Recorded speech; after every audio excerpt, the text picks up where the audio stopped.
We're playing around with sound. Do you believe in life after love?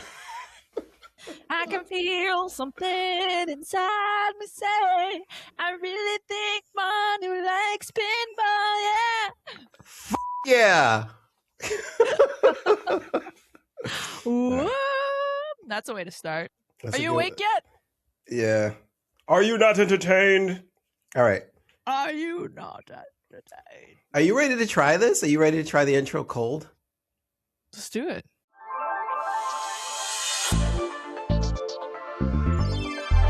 This is Pinball Minority Report.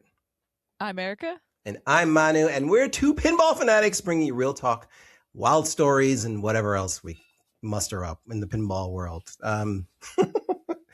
Erica, what are we talking about today? Mona, today we got a lot of fun, different things to talk about. I mean, it's always fun time here talking with you, but today we're going to talk about some of the latest pinball news. There's a lot of pinball that is coming out, and we want to talk about it.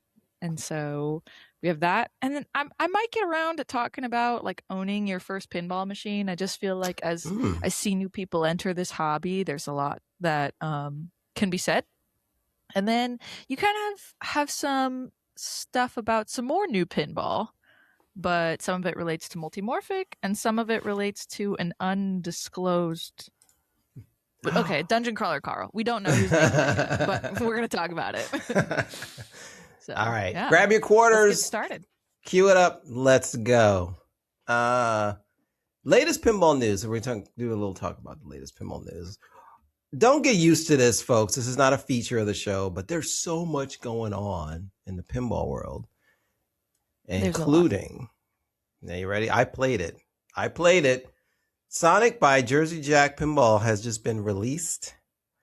And Sonic the Hedgehog, we're talking about, is released to the world by Jersey Jack Pinball. This is by the legendary pinball designer Steve Flo Ritchie. They call him the King of Flow. The King of Flow. This is his second game from Jersey Jack. His first being the music pin Elton John a couple of years ago. Sonic features Ritchie's signature fast flow design combined with all the bells and whistles you'll find in a typical Sonic video game. Now, Erica, this game takes most of its theming from the Sonic Generations games, as opposed to the 16-bit original Sonic and Sonic 2, which Steve mentioned in an interview with Loser Kid that Sega wouldn't allow them to use a 16-bit version of the game. Oh, interesting. Isn't that weird? I guess you know that they're moving on, right? Like Sonic is like Sega is. Yeah. Sega isn't making 16-bit Sonic anymore, so. No. I see that. And they also wouldn't let them use this like Sonic movies screen, that the are coming Sega out, screen. right? Like kids associate Sonic with that's this what like everybody wants. 3D image. Yeah. I don't know. But maybe. If they don't want it, then they don't want it. Sega! Yeah. Sega! Yeah, they can't use either one of those. Of course, in typical Jersey Jack pinball fashion, they managed to throw pretty much the kitchen sink at this design, including an insane light show, cool individual LED displays, an expansive upper play field, Dr. Eggman Bash Toy, magnetic accelerator loop ramp, and other fun bits. This is the follow-up to last year's extremely successful Harry Potter pinball machine by Eric Menure. I got to play it recently. I actually have my Where'd order you play in. it? Yeah. I played it at Pinball Pirates spot. Pinball Pirate. They are a local pinball dealer to us. Yeah. And, Chris Kuntz. Chris Kuntz. He's a legend. He's a legend. Like, Erica, every time I go out there, I have questions for Chris. And it's so, I think he loves being super nerdy about pinball.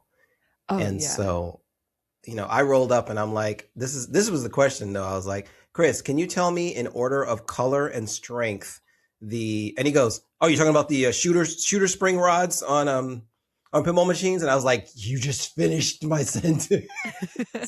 Because I needed to know there are different colors of shooter rods. There's red, white, orange, brown, blue, green, and they all have to do with different strengths of the Springs, but I was surprised to see he had already known my question. And he pulled out books and he showed me diagrams of what he did, and he's so cool. There's one. There's Stern and there's Williams, but I digress. Pinball treasure. He is, but I digress. For a pirate, he is the treasure. Wow, that's awesome. Yeah. Sonic is really good. This was one of the few times where I walked up to a game and played a game and then had to press start and play another one. It feels open but it feels flowy. Yeah. And it's fast. And when the loop fires back at you, like you hit a shot and then the magna thing fires the ball and it loops around and it comes back to the flippers, and it's definitely a Ritchie design.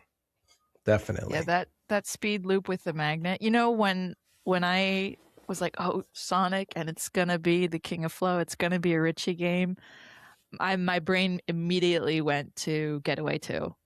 Yeah. The pinball machine that he did with the speed loop. Oh man, that when I played that game for the first time, I was just like, oh, pinball's even it's crazy, cooler right? now, man. Like it was so exciting. It's called High Speed 2 The Getaway. Yeah. Yeah. And it had that the super ramp. Right. It's shift cool. gears. And you can click the thing to shift the gears. So like the shooter rod, I was like, this game is freaking nuts, you got me wanting man. to play it like right now, seriously. Yeah.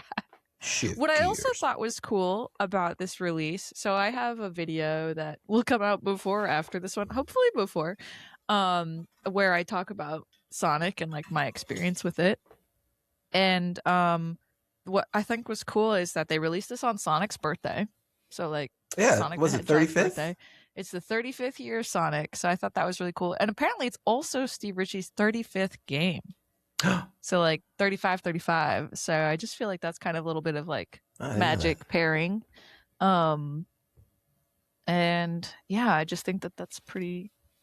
The layout does look like very open, but like the fan layout, right? You just get to shoot a little bit of everything, and you just flow through. And yeah, it's very exciting. Well, I gotta go make my way over to Pinball Pirate then, so I can go check out this game and play it. I think a bunch of places have it. Yeah, places are. That's what I thought was so cool about this launch too. Is I know, right? The game was just there. This is everywhere. Like I turned on Twitch, and there was like 3 other different places. Yeah, I was like a little annoyed because I have mine on order, but you'll get yours soon, Mana. You can get your cake soon. Yeah. Well, that's exciting. Congratulations to Steve Ritchie and the gang at Jersey Jack. One thing I got to say about Steve though is that this is almost as if Steve gets to do all the things that he felt like he couldn't do at his former company. And so they just threw the kitchen sink at him. They were just like, all right, what would you like? I hear rumors that there are elements of game designs that he would have liked to have done with other games at his former company, which are in Sonic and actually are in Elton John. So, you know, if the bill of material is too high, he had to kind of put it on the back burner for something, and now he's pulling out those expensive things. Other ideas. It's so crazy. Real quick, Erica, tell me what do you feel about the okay. We played when we were there, we played Sonic, which is there's only one play field, right? There's 3 different levels. There's the CE, something. Yeah, but it's all the same. It's all the same game. Like it's just game essentially with like a few like different toppers and different blah blah blah and shooter rods and stuff. So we played that, and we also played a pro version of Transformers. Oh. Okay, keep in mind it's just the pro version of Transformers. Yeah. And a couple of the nice people I was with, I'm not going to name names, were stating that there's a world of difference between, you know, the Jersey Jack, the Sonic, and the Transformers, where they felt that the Transformers they felt like was from the 90s. They were like, this is like a pinball game from the 90s. Whereas Jersey Jack obviously they have a much higher bill of material, I'm pretty sure. Yeah. What do you feel about that though? What like, is that something that you have noticed, or is that something that bothers you, or what's your take? Well, no, I mean, I just played Transformers as well for the first time, just recently at the Rewind Arcade, and I really liked it. I was having a hard time hitting that Optimus Prime shot, and I don't know. I think that all games kind of have a different feel and vibe to them, and like Jersey Jack, what you've got going on is like this crazy visual, like the light show, the screen, like there's so much more going on inside of a Jersey Jack sometimes too. So I understand that elevates an experience as well, right? But as I've told you before, like when I played Harry Potter, I actually felt like the game was overwhelming for me, right? Right. Like I A lot of can people only do.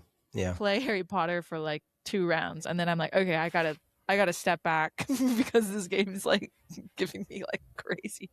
Um, I don't know, since I haven't played Sonic yet, but I do recognize that both companies are like producing games at like a different speed and at a different level, right? Like Stern like produces games and they just like they crank them out. Like they have to hit like a certain thing. But I can see like why, like this game, like Jersey Jack really did do a lot with this game. I think that it looks fantastic. I'm not having played it yet though. So, to your question, like does it bother me? No, because we get pinball. So from two different companies. If you don't like one, you get to like the other, right? It's like cars. Like maybe you don't like Ford and you want a Honda, or you don't like Toyota and you want another car. But they are they are the top two pinball companies for sure in my mind. You have Stern and then you have Jersey Jack. Yeah. Yeah, it's funny. I'm glad you brought that up because I felt like after the last show, I feel like I took a huge dump on Spooky, and I didn't mean to. Oh, And I will oh, say this in Spooky's defense, the Beetlejuice has been running for a couple of weeks with very little issues. No real reason to jump into it. In fact, every time I saw that game, there was like 7 of them at an expo, or like one time they had like what, maybe 15 of them at TPF, or some ridiculous number of them, yeah. There's like and 20 at they were TPF. It was all like running. And crazy that and amount. it's that's a testament. I just want to side note this and say it's doing just fine and it's getting a hell of a lot of play. Yeah. So, but I did want to talk about operator stuff on the other side. So anyway, thanks for mentioning that. I don't want Spooky coming after me because there's some No, scary I mean, people. like, love the Spooky crew. Like they Yeah, are they are definitely like I'm still new to pinball. I've been around less time than these companies have been around, right? Like I think I've only been in the hobby longer than I think Barrels of Fun, because they like released while I was like in pinball and had a channel, right? So like I think that's the only company that I know that I've technically been around like as long as they have. But yeah, I think from what I understand, like they started from like homebrew, and then yeah, like they've moved to where they're at now. As of yeah. You have Jersey Jack, where their start, from my understanding. So Jersey Jack started as Jack Guinari. I don't know if I'm saying his last name right, but Guarnieri, he yeah. was a dealer for Stern, and he kind of like learned the ins and ins Hmm. outs, and then Hmm. decided he wanted to make a game, and then he created Jersey Jack. So Wizard of Oz was their um, first game. Wizard of Oz was their first And game, we actually had a and prototype Wizard of Oz at Freegal Watch for a very long time. It was a prototype. oh, that's so We also cool. had a prototype Pirates with the Oh, map that had 3 levels of spin. They ended up only having 2 levels of spin on the release, but we had a 3-level spin. oh man, I Worth love a lot that of game. money. Oh, I Um, bet. Oh man. So no, I think everyone just produces at a different, like, it's interesting because like, right, everyone's got a different quality and a different build, and then you have people that are, they're diehard fans though. Like you build your fan base. Like Spooky has like a diehard fan base. sure. People Yeah. love them. Like, They put a game on sale and they're gone.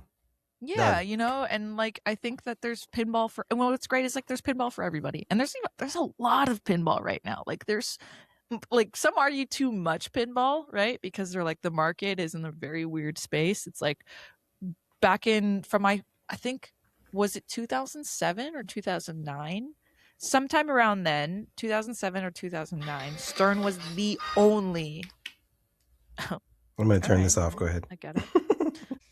From my understanding, back in like 2007 or 2009, I forget the date, but Stern was the only pinball company in existence. Yeah, they were the only ones left. So they were the only ones left. So Stern is like the reason why pinball still is also around, right? They've kept it alive. Yeah. So I love Stern. I think that Stern makes great games. They are hit or miss for people. But what's so great about that, guys, like if you don't like the game they released, just wait 3 months. I know. you get a whole nother game. And if you don't like that one, oh my God, you know what? Wait another 3 months. Because like who's going to be spending... I mean, that's to each their own, right? I'm not in the market to buy a new game right now. I'm in the market to maybe buy like an older game, but I also I bought a new car, so I'm doing car payments. So it's not exactly like in my best interest to buy a pinball machine right now. Yeah, but it's exciting times for pinball, and I don't think that there's any reason really to like pit companies against each other. In a way, it's like maybe one. That ship has sailed. People don't do it. I love how you're trying to get them not to do it, but they couldn't do it. I just want everyone to love each other. Like, we'll just get along. I agree. It's stupid.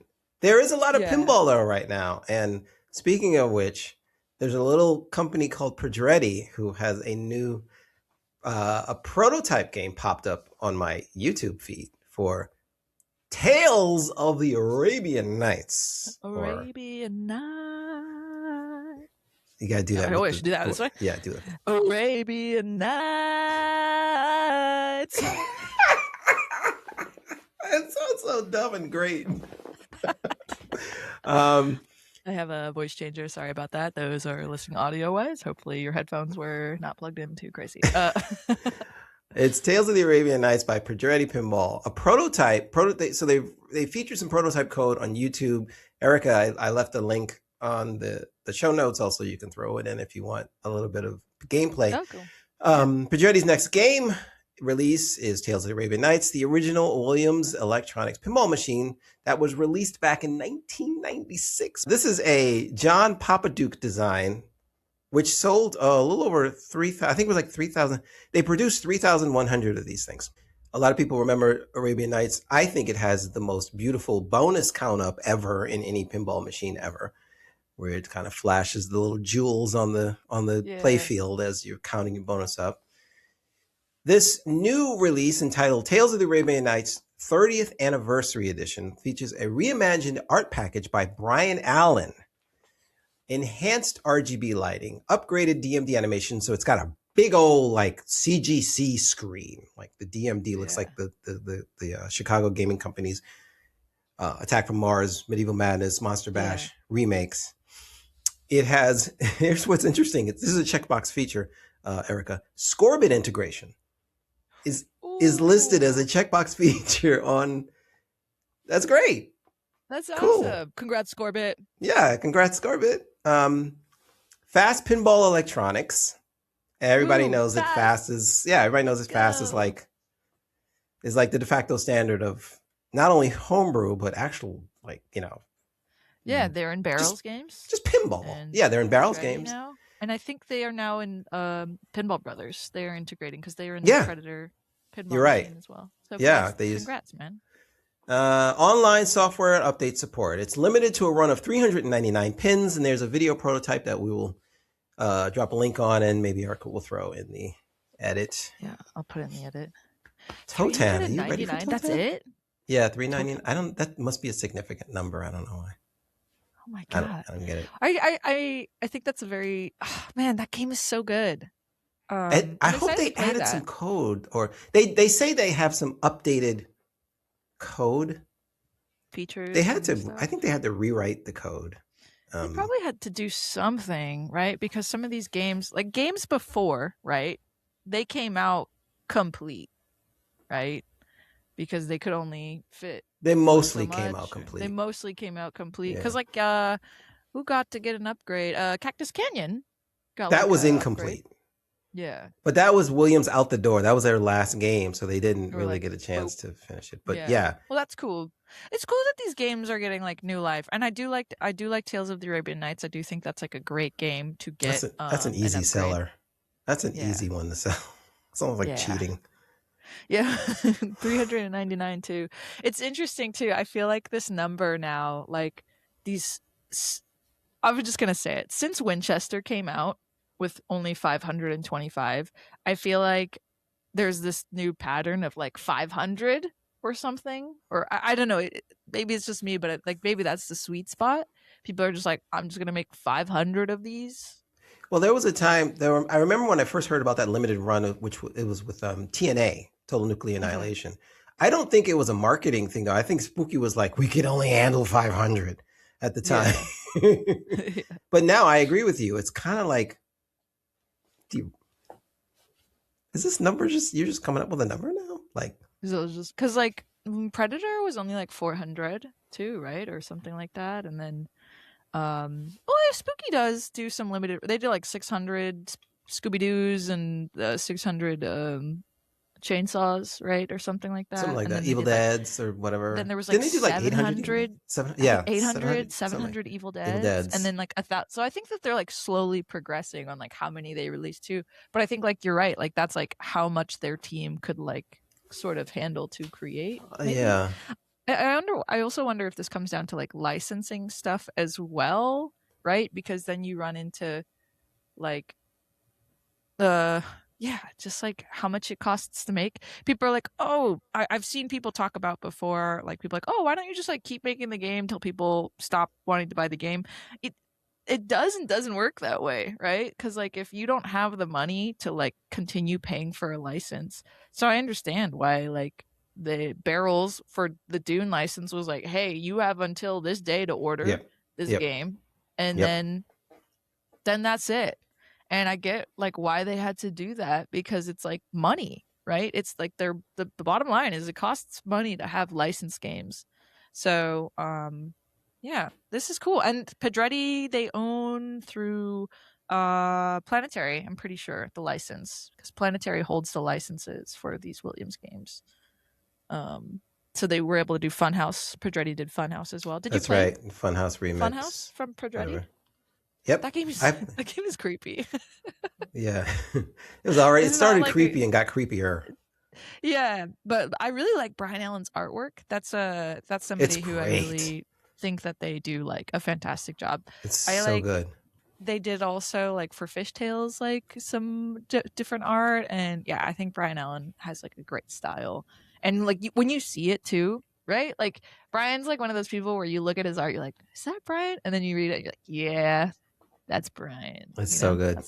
That's like super cool, I think, as an artist to like have such a style that people recognize. Well, right on. Yeah, we have the Toten game, and Sonic came out, and then like we think Stern is still oh, I'm trying to transition here. I'm trying to say. I know. I'm watching you. I'm watching you struggle. I'm like my brain's like You should leave that in. help. I think, Erica, what I think you're trying to say is Stern is actually on another level, reaching out to more and more YouTubers. Yeah. I got to give Stern some credit. They're on a different level. Yeah. So last show we spoke about a retro YouTuber who goes by the name of LGR, Lazy Game Reviews, got to play and review a Stern Star Wars that was sent to them, and they made a video about it, and it reached his 1 million+ viewers. And I made a comment about, wow, that's a cool move, Stern, because that gets out of the pinball pool and into the masses. And now, well, apparently this is not the first time they've done that. They reached out to the even larger tech YouTuber, Linus Sebastian of Linus Tech Tips. Have you ever heard of Linus Tech Tips? I've seen it just because of pinball stuff, I'm pretty sure. And then they also they have the Short Circuit, which I saw their Dungeons video. like when that came out. Um, Oh, man, so internet. so Linus just received his second Stern game, Pokemon. And over on the LTT channel, like you said, Short Circuit, which has 2.5 million subscribers, they got a Pokemon premium pinball machine to review. Just a year ago, they got a Dungeons and Dragons premium for review Yeah, after Stern had noticed that Linus was on a talk show. And I think maybe the conversation got to pinball. I have no idea. But anyway, yeah, they reached out to Linus and said, hey, would you like to check out a D&D? And of course, Linus. So the Pokemon review is currently at 157,000 views. The Dungeons and Dragons review is, I think, at around 383,000 views as of this yeah, recording. And that, to me, is such a pro move. Now, what Stern will do is they'll reach out to these. We're used to, Erica, you and I, when we go to Stern, you know, we have a viewer pool, but nothing like LTT or Linus Shabazz is going to have with uh-uh. 2, 3, 4 million people.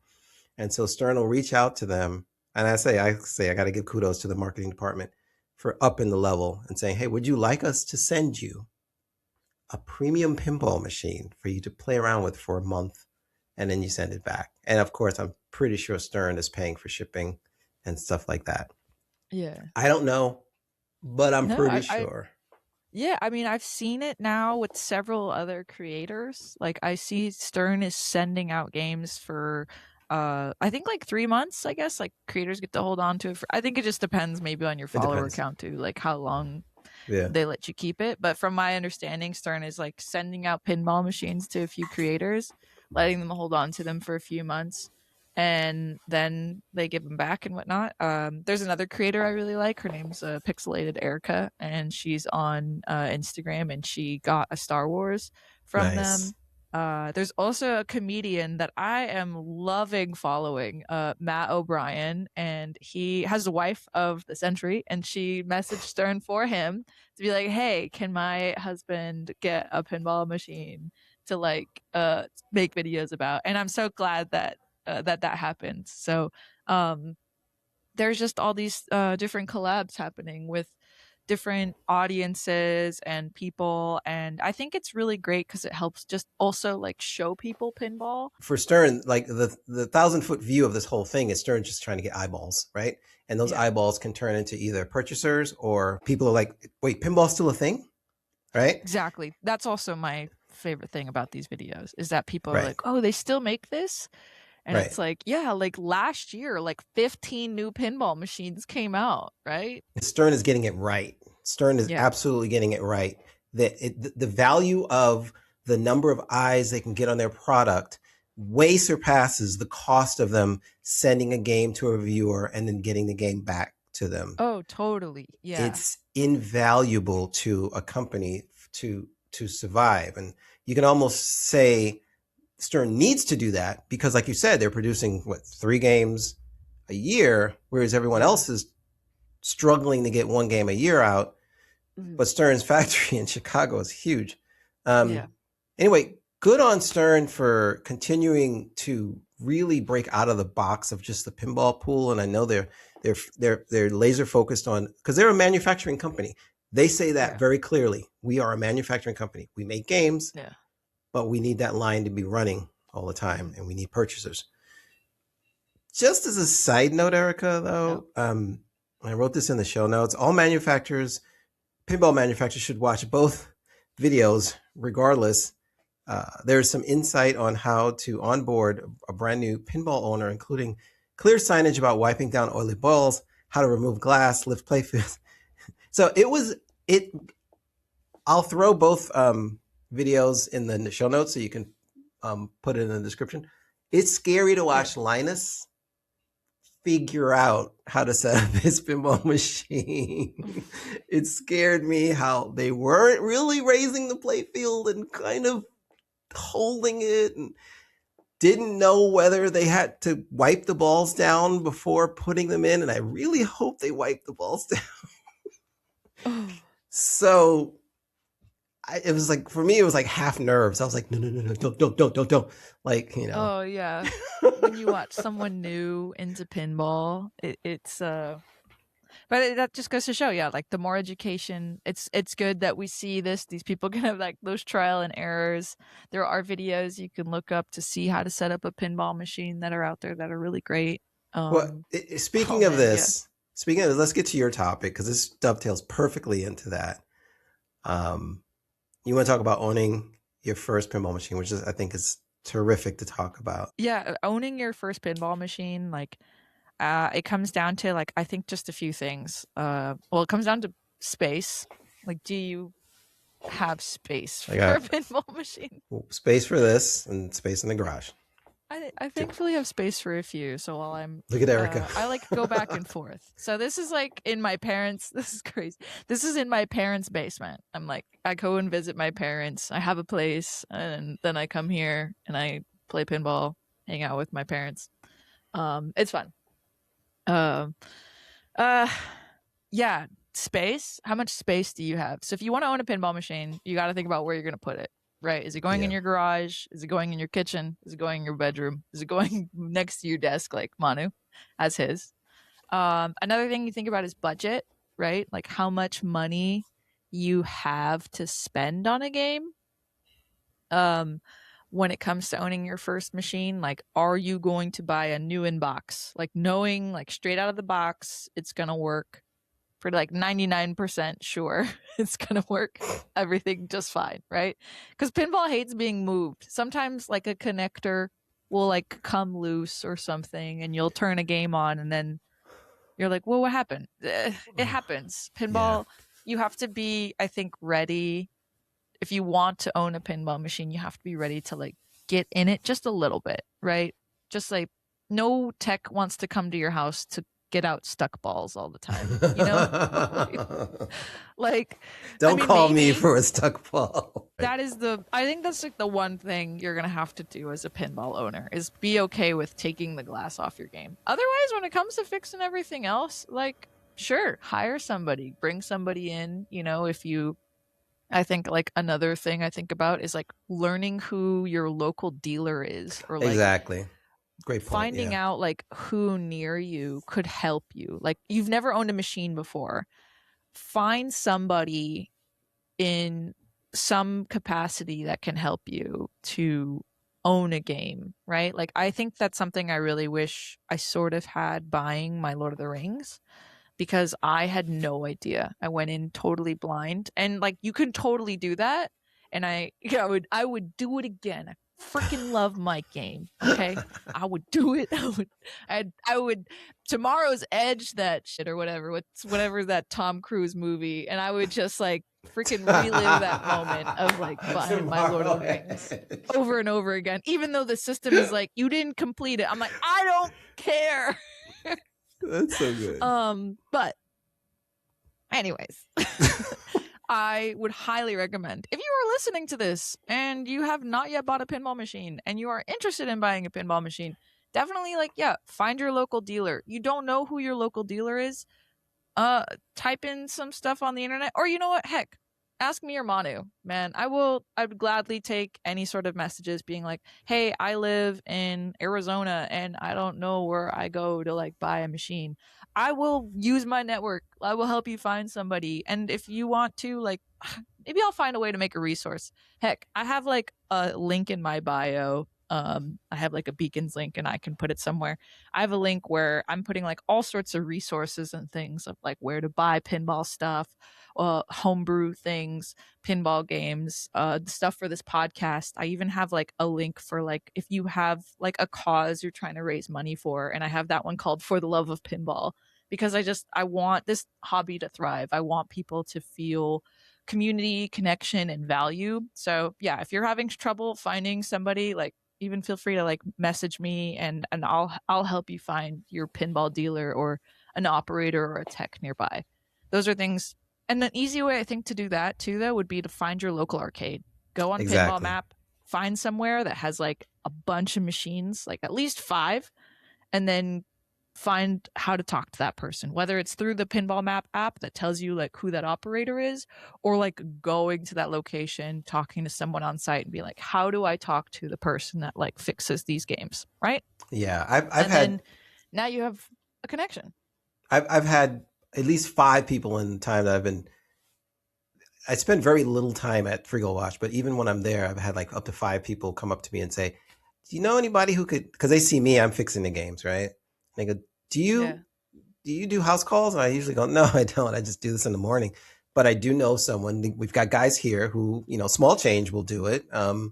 Yeah. I think, and that's a huge point, Eric. I think one of the problems with a lot of people when they decide they want to buy a pinball machine is they think they're buying like a toaster, or they think they're buying like a video game console, and it's a different beast. And the worst thing to happen is you have your game in your garage and the laundry is on top of it and it's not getting played because something is wrong with it, and it just sits It's in the like garage. cute. In I, the arms of angels.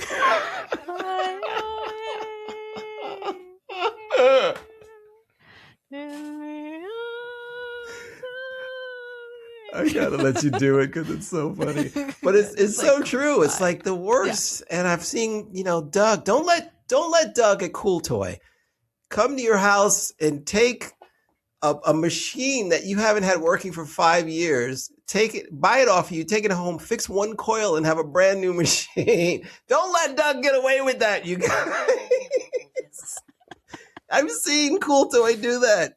It's not his fault. Yo. But what else Well, you let's got? go over him. I mean, it's one man's thing. I know one man's trash is another man's treasure, but Another man's treasure, right? that's the worst. Good for Cool Toy, man. Hey, that's sick. I mean, I've seen people sell machines that they don't know. Like, you'll see it on Facebook Marketplace. Be like, someone in my family passed away. Sure. I have these machines. People go to estate sales and like look for stuff like that too, right? But I digress. When you're gonna buy a pinball machine, think about your space. Think about your budget. Think about what connections you have to pinball. Like, if you don't know how to fix anything, right? Like, you are not a pinball tech whatsoever, but you want to own a game. Know somebody that can help you, or you can call on to fix. I mean, you could also like YouTube, right? Like, there's some really great channels where people fix stuff all the time. I'm gonna give a shout out to Goat Shed because like that channel is freaking great. You also have like the pinball shenanigans, right? Like, the shenaniganers, or whatever you want to call them. Like, they just go and they do a bunch of crazy fun pinball stuff too. We'll put a bunch of links in the description, you guys. Yeah, there's so many ways to learn about pinball, and that's like, I mean, I also like just went to YouTube. Like, I went to YouTube to go find out pinball stuff and how to fix games and fix things. So having some sort of connection, I think, is really great. Finding somebody that can be in your circle and help you. Because yeah, if you don't want to fix the game yourself, I know I personally, when I bought my Lord of the Rings, I depended on my dad.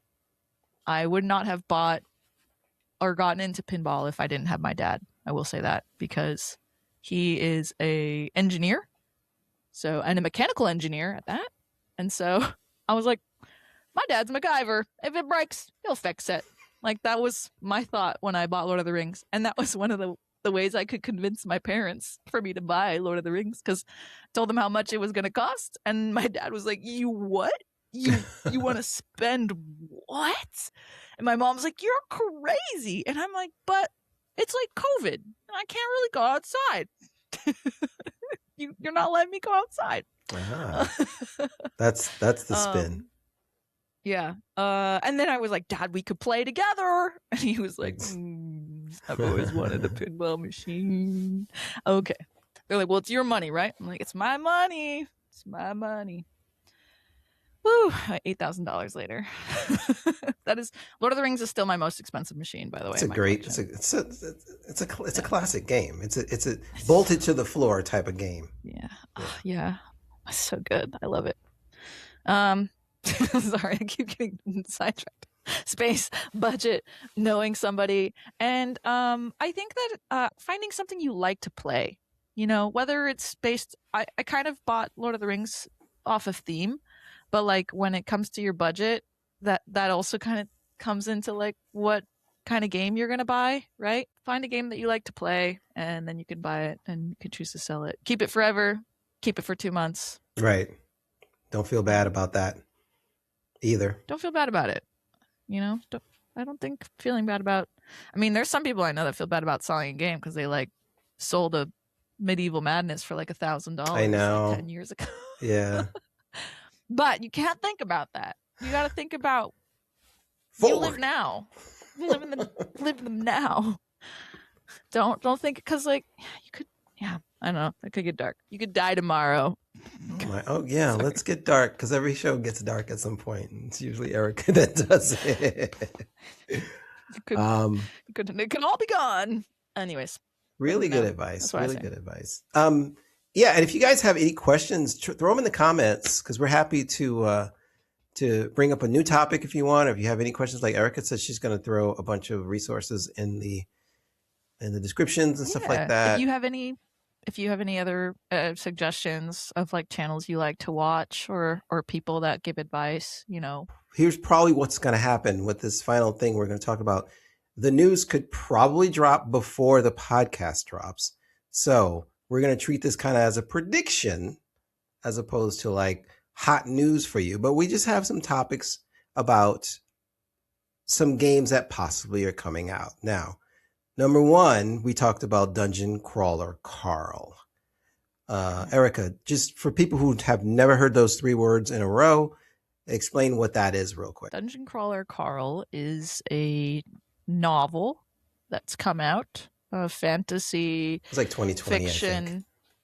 Yeah, it came out not too long. Yeah, 2019, 2020 is I think when the first book came out. I forget who the author is, but I'm looking at Matt Dinniman. Thank you. So Matt Dinniman is the author of this book, and it's about this guy named Carl who aliens take over Earth, and now he is playing in an alien game show stuck with a cat, creatures, aliens, you get powers. It's like a video game in a book. I don't know how else to explain it. It's so great. But it's a video game in a book, and it's super fun, and you follow the adventures of him and Princess Donut, which is his cat, and they have to survive this dungeon. There's 18 levels. How many books are there so far? So there's 8 books that are out right now. I got a long way to go. Yeah. I just started book 1. Sick. What's so cool about this is I just started book 5.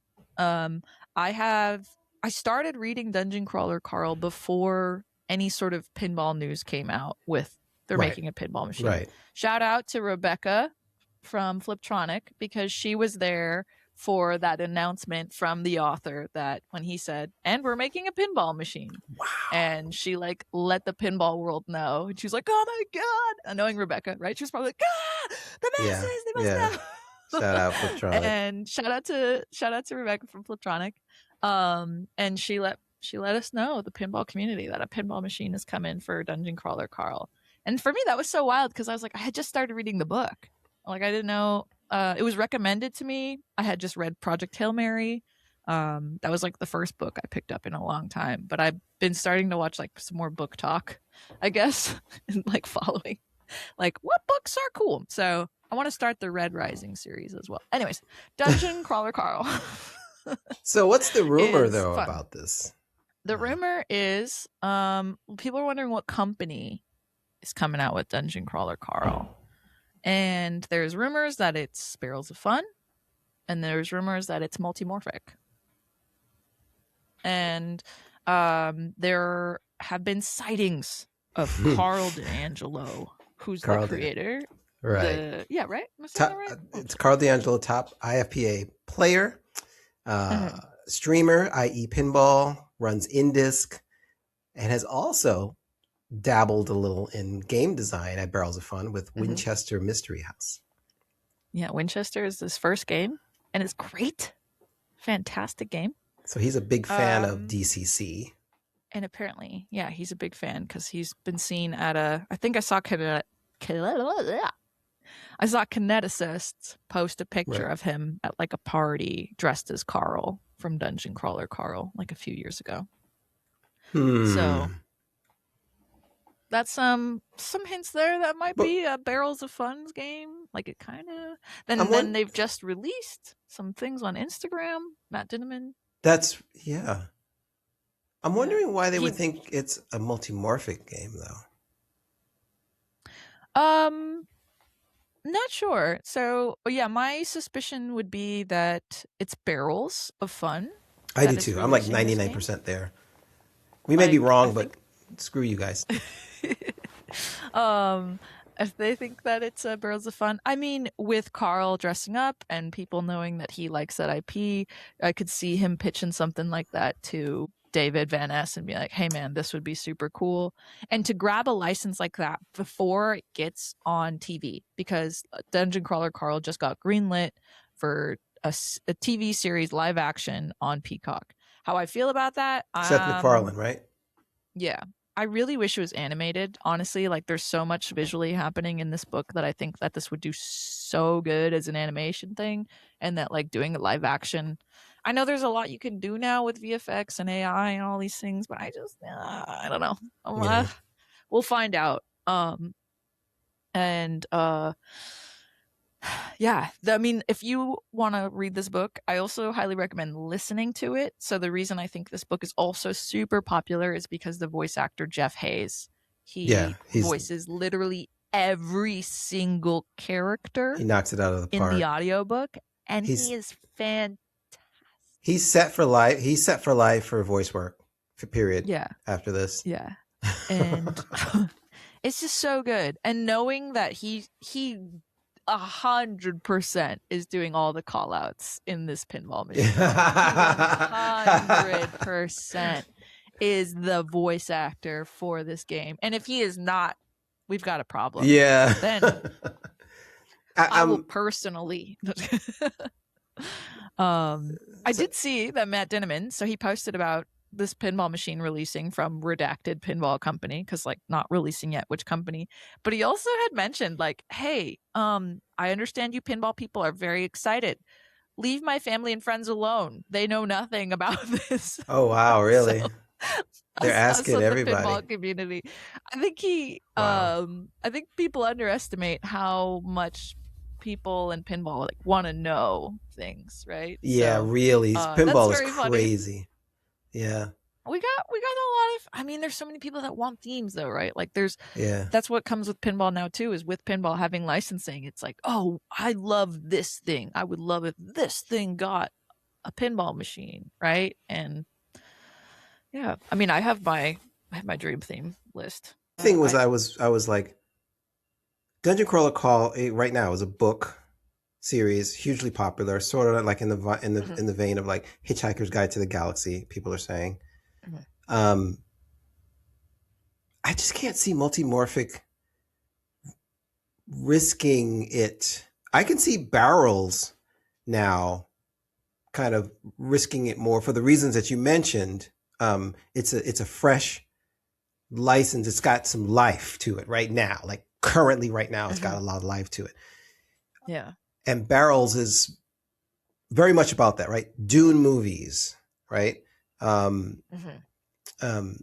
can see Barrels kind of doing it more than Multimorphic. I think Multimorphic would be a little more, their reach needs to be a little wider and a little deeper and a little more assured. I don't know. I'm just talking out of my butt right now, but I feel like, with their licenses of Weird Al and Portal, although, they're still huge. It's like, more people bought a Weird Al than even cared about pinball,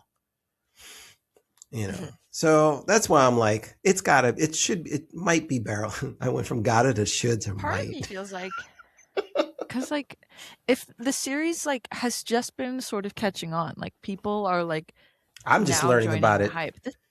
like 6 months ago. Yeah, this book came out a while ago. So if somebody like in the pinball world like liked it ahead of time, and then reached out before it became super popular, I could see something.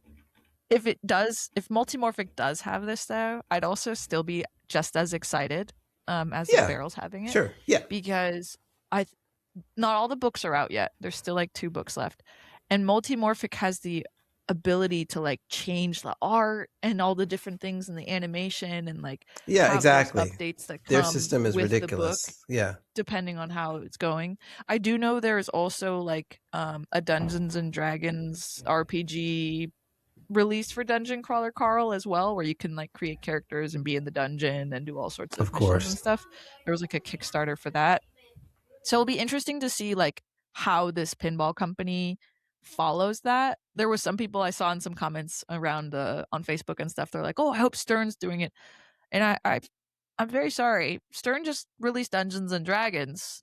I don't think they Why would they do would another one? release Yeah. Dungeon Crawler Carl, which is very much in the same vein. But I mean, if Stern's doing it, sheesh, that's gonna be everywhere. You know, it's gonna that's gonna be cranked out fast. But from my understanding, it doesn't seem like Stern. That's not what's been rumored, and I don't think for them was seen as a IP worth it. But I could see for Barrels due to like their Yeah. track record Track of record. stuff. Well, Yeah. we'll see. You guys let us know in the comments if we're right or wrong. Speaking of Multimorphic, though, we got one more story, one more item. This is actually something that's coming out. Multimorphic has what they call modules, which are like Portal and Weird Al, where there's an entire section. Now 2/3 of the playfield can be built for a new experience hardware-wise. They also have software that can run on those modules. So if you're familiar with Heist, you can run Dungeon Door Defender by Michael Ocean. That is an amazing reuse of the playfield. Think of it like Stern when they do, maybe in Jaws, they have The Shark is Broken, or they have Revenge of Jaws, where they create a new little mini game on the playfield. Well, Multimorphic kind of are the pioneers of that. And a company called am I saying this right? Deluxia Studios? I don't know. Deluxia Studios. They are creating, finally, Erica, a mini game, a new game for the Weird Al playfield and modules. It's called Carny Ball Night. And it says, step right up. The Carny Ball is open, bright lights, wild rides, strange secrets, and a whole lot waiting for you after dark. A carnival adventure pinball experience for the Weird Al's Museum of Natural Hilarity module on the Multimorphic P3 platform. This sounds exciting, mostly because there's really nothing that can play outside of your generic modules like Rocks and Barnyard and Elemental. What do you think? You have a Weird Al. I have a Weird Al. Me and Manu both have Multimorphics, and I have to say I only bought my Multimorphic because I know Manu. So I got a couple of those. Yeah. I got a couple of referrals. I'm pretty happy. Yours was not a referral though, but yeah. No, I bought mine used. Very happy with how I bought mine. I'm very excited to get any sort of mini game for Weird Al because as a P3 owner, it is so fun to like have access to more games. It's actually like one of the reasons why I bought my P3, because when I was looking into homebrew, is that you can create games on the P3. Like they have an open third-party software that anyone can make a game on it. This software module is not available yet, but we will keep you guys posted. We'll keep our eyes on it, and maybe you'll watch me stream it at some point on the Weird Al. Multimorphic. Yeah. There you go. So cool. You got to stream it. I think that's it for the Pinball Minority Report. Yeah, I think that's it. I gotta like pull up this exit. Yeah, you do the exit because Erica's so good at this. Everybody judge. I'm gonna do the outro. We're gonna do the outro now. So thanks for listening to the Pinball Minority Report. Okay, I'll turn this off. Thanks for listening to the Pinball Minority Report.